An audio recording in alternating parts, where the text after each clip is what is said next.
পারমাণবিক বিদ্যুৎ কেন্দ্রের জন্য ১,২৬৫ কোটি মার্কিন ডলার ঋণ নেয় বাংলাদেশ। তবে কাজ শেষ না হওয়ায় বিশাল অঙ্কের এই ঋণ পরিশোধ নিয়ে টানাপোড়েন সৃষ্টি হয়েছে।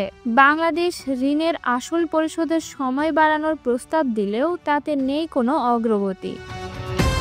এদিকে অন্তর্বর্তী সরকার রাশিয়ার ঋণে নেওয়া রূপপুর পারমাণবিক বিদ্যুৎ কেন্দ্রের ঋণ চুক্তিগুলো পর্যালোচনার উদ্যোগ নিয়েছে। ফলে সার্বিকভাবে ঋণ নিয়ে রাশিয়ার সঙ্গে বাংলাদেশের এক ধরনের টানাপোড়েনের শঙ্কা তৈরি হয়েছে। তবে সেই শঙ্কা উড়িয়ে দিলেন বাংলাদেশের নবনিযুক্ত রাশিয়ার রাষ্ট্রদূত আলেকজান্ডার জি খুজিন।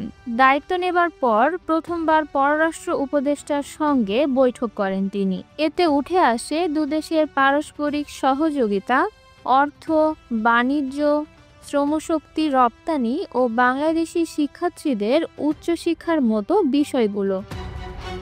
বৈঠক শেষে রুশ রাষ্ট্রদূত বলেন, রূপপুর পারমাণবিক কেন্দ্রের অর্থ পরিশোধের জটিলতা দ্রুতই কেটে যাবে।